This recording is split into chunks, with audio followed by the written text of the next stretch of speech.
All right, let's get right into it. Today, we're diving into the absolutely explosive testimony of a former U.S. Marine, Michael Herrera. He claims he stumbled upon a secret, totally illegal operation deep in the Indonesian jungle. The story, it's a wild one. Just listen to that quote. They were telling us they could kill us. I mean, that's where the story starts, with a direct, lethal threat. For Michael Herrera, what was supposed to be a humanitarian mission back in 2009, well, it turned into something else entirely. Something he says was covered up with threats of execution, pointing to a conspiracy that's operating completely outside the law. Okay, so let's set the scene.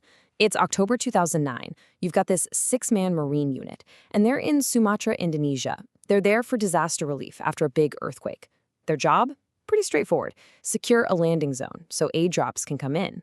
But then, as they come over a hill, they see something they were absolutely not supposed to see. So what did they see? According to Herrera, it was this massive craft, we're talking about the size of a football field, just hovering there, silently, over a jungle clearing, and get this, it's rotating, changing colors from a matte gray to a matte black. But here's the crucial detail he points out. It didn't look alien. You could see the panels, the construction lines, it looked man-made. Super advanced for sure, but built by human hands. Naturally, the Marines start to move in for a closer look, and boom, they're intercepted. But not by Indonesian soldiers or any foreign military. Nope, this was a team of 8 guys, decked out in all-black tactical gear, carrying high-end American weapons, and they had 0 identifying marks. No flags, no patches, nothing. They spoke perfect American English, and they immediately took control of the situation. These guys were professionals, no doubt about it. So while Herrera and his team are being held at gunpoint, getting disarmed, searched, and threatened, they see something else going on. In the background, there's this whole loading operation happening. Unmarked trucks are pulling up to the craft, which has lowered a platform. And this, right here, is where the central mystery of the whole encounter comes into play.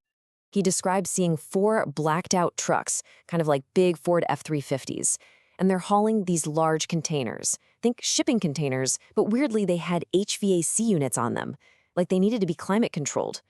These containers were being systematically loaded onto the craft's platform. But what was inside? That was the big question.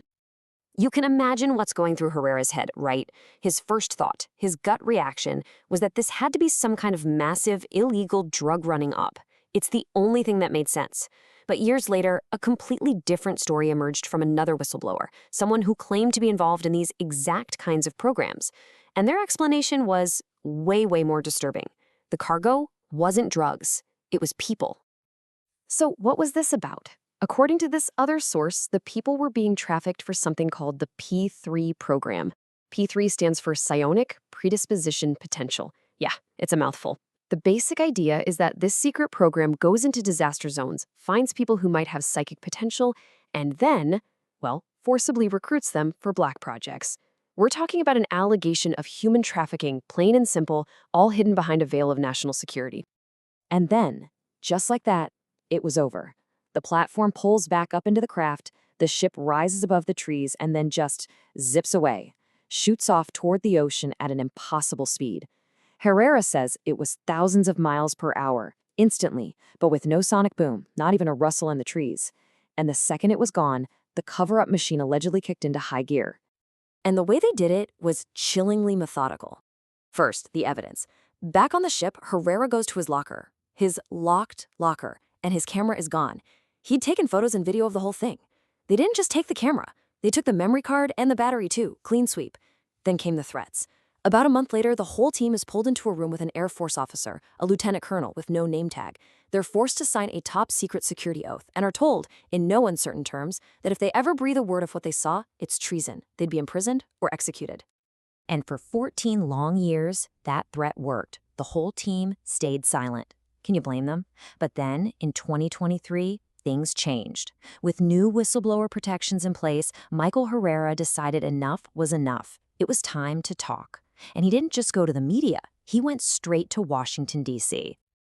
I mean, he went to the highest levels. First, he gave classified testimony to the Senate Intelligence Committee.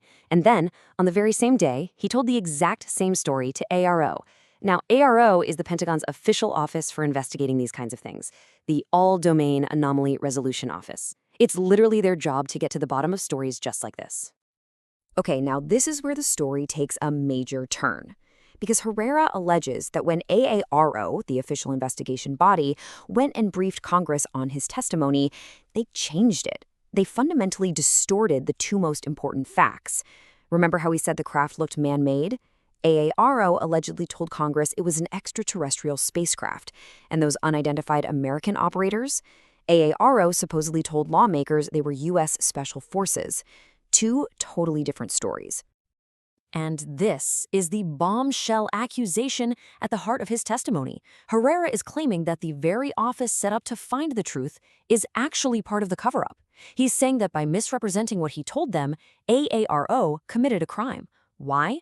To steer Congress away from the truth about a secret human program and point them towards a much more convenient, much more distracting story about aliens. So let's zoom out for a second. Because this one case, as wild as it is presented as something much bigger. Herrera's story isn't just a one-off event. It's being held up as a single piece of a giant puzzle, evidence of a massive, illegal enterprise that's been running in the shadows for a very long time. The theory put forward by people like Dr. Stephen Greer goes like this. There are these illegal black programs operating completely outside of government oversight. We're talking no oversight from Congress, not even the president. They're using super advanced human-built technology, and they're using national security as a shield to cover up straight-up criminal activity. And because the operations themselves are illegal, any NDA you're forced to sign is basically worthless. So where does the money come from for all this? Well, the allegation is, it's us. It's taxpayer money. We're talking about an unbelievable amount of cash being siphoned off into these programs. The figure of $100 billion is thrown out there, but it's described as just a rounding error. The total is supposedly in the trillions over the years. It makes any other kind of government waste look like pocket change. So there you have it. That's the breakdown of the core allegations from Michael Herrera's testimony. You've got a secret craft, unidentified soldiers, and a government office accused of participating in a cover-up. And it all leads to this one deeply unsettling question. If even a fraction of these explosive claims are true, who is really in control? And what other secrets are being protected with deadly force?